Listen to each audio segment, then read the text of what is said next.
अहमदनगरला ward क्रमांक 10 गोकुळवाडी परिसरामध्ये आपल्या वार्डातल्या विविध समस्यांमध्ये त्रस्त झालेल्या नागरिकांनी आता एक बॅनर जे आहे ते बॅनर लावलेले आहे। आपल्या प्रभागातील जे समस्या आहेत ते आपण बघायला मिळतं या ठिकाणी आणि ती सगळे जे फोटो जे आहे फोटोग्राफ्स करून आणि त्या समस्यांचा पाढा जो आहे तो या बॅनरवरती आपल्याला बघायला मिळतो आहे। अनेक दिवसापासून हे नागरिक जे आहे ते त्रस्त आहेत। नेमके काय समस्या आहे त्यांच्या आपण त्यांच्याकडून जाणून घेणार आहोत। आपल्यासोबत नागरिक आहेत, काय सांगा ना मावशी, काय समस्या आहे? तुम्ही हा बॅनरच लावलेला आहे। आम्हाला वेळेवर पाणी येत नाही, रस्त्याची दुर्दशा झालेली आहे। मेंबर लोक येत नाही तर एकदा मतदान झाल्यावर मेंबर कोणी येत नाही। 15 दिवसाला एकदा चक्कर मारली तर आमचं बी काम होत जाईल। ही अशी दुर्दशा, लहान लहान लेकरं येतात, गढूळ पाणी येतं, करायचं काय? तुमच्याकडे जर प्रश्न घेऊन आले तर तुम्ही म्हणता की मग हे काम आमच्याकडे नाहीये। तुमच्याकडे जर आम्ही आलो तर तुम्ही म्हणता हे काम आमचं नाही। मग हा वार्ड 10 आहे, मग हे तुम्ही इथले मेंबर आहेत ना, मग तुम्ही आमचं काम करून द्यायला पाहिजे का नाही? तुम्ही एकदा मतदानाला आले तर परत फिरून बघत नाही तुम्ही आमच्याकडं। आम्ही जायचं कोणाकडे जायचं? आम्ही तुमचे काम आहे तर तुम्ही करायचं। मेंबरनी 15 दिवसाला एकदा चक्कर जरी मारली तरी आमच्या समस्या काही नाही, तर आमच्या समस्या समजून घ्याव्या त्यांनी। काय काय समस्या आहेत तुमच्या प्रभागामध्ये? हेच आहे ना, रोड खराब आहे नाही का, पाणी येत नाही, कचरा भरायला कोणी येत नाही, झाडू नाही, काहीच नाही। म्हणजे असं या गल्लीला म्हणजे असं काही मानतच नाही कोणी, नाही का?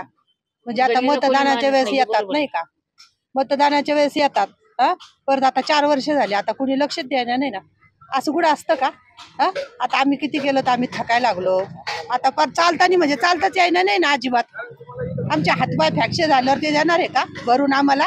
का दवाखाना बिखान्यामध्ये नेणार आहे? इतक्या समस्या आहेत, तुम्ही कधी नगरसेवकांकडे संपर्क साधला का? डायरेक्ट तुम्हाला बॅनरच लावा लागला सगळं? साहेब, नगरसेवकांशी माझे एकटेच नाही, सगळ्या म्हणजे सगळ्या मंडळाचेच चांगले संबंध आहेत। कारण त्यांच्याशी आमचे जिव्हाळ्याचे संबंध आहे। एक नगरसेवक आमच्याकडे पहिले निवडून आलेले पण सुद्धा उनवणे म्हणून। त्यानंतर जे 2 नगरसेवक आहेत आमचे, ते 2 माजी सभापती आहेत।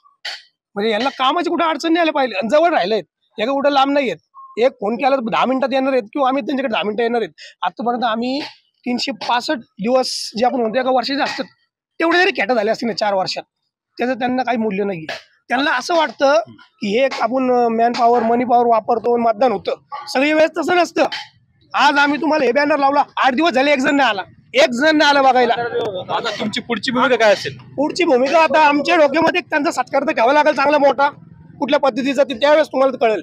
आता यांचा आम्हाला सगळ्यांचे फोटो लावून हे ज्या आपल्या प्रभागामध्ये थांबणार आहेत प्रत्येक ठिकाणी आम्ही लावतो की हो हे असे एकदम कार्यसम्राट आहेत सगळे। आता तुम्हाला कार्यसम्राट मानले तर तुमचं काम पाहिजे ना, इतरांसाठी तुम्ही कार्यसम्राट असताल, आमच्यासाठी नाहीये। तो पुण्याचा फोटो लावून टाकू आम्ही। आता इलेक्शन पिरियड मध्ये ते उभा राहिले ना तर तुम्हाला त्यावेळेस दिसणार आहे, त्यावेळेस नजारा वेगळा राहील। तुम्हाला अजून पण टाइम आहे, 31 तारखेपर्यंत उद्या संपेपर्यंत जेवढं काही करता येईल ताकद पाण्याला लावा। हा वाडगाले मोठं नाही, 200 मीटर 300 मीटरची गल्ली आहे। 4 दिग्गजांना काम करायला किती वेळ लागतो? कुठला निधी आणा तिथला निधी आणा, आम्हाला त्याशी घेणदेण नाहीये। तुम्ही निवडून आले, आम्ही तुम्हाला बोलणार आहे, तुमचं ते काम आहे, आम्ही तुम्हाला भीक मागत नाही। क्षमता असेल तर काम करा, नसेल तर दुसऱ्याला उभा राहू द्या। जे मग आता दिग्गज चांगले उभा राहू राहिले, यांना आम्ही पाडण्यामध्ये माजी नगरसेवक दिग्गजांना पाडलंय। तर नक्कीच वार्ड क्रमांक 10 गोकुळवाडी परिसरातील हे सगळे नागरिक आहेत, त्यांच्या अनेक समस्या आहेत आणि या समस्यांचा पाढा त्यांनी थेट या बॅनरवरती लावलेला आहे। आणि त्यामुळे आता एकूणच आता नगरसेवक काय भूमिका घेतात हे पाहणं महत्त्वाचं असणार आहे, कारण आता पुढचा बॅनर जो आहे तो नगरसेवकांच्या फोटोसह लावणार असा इशारा जो आहे तो इथल्या नागरिकांनी दिलेला आहे। पुन्हा जायकर, TV9 मराठी, अहमदनगर।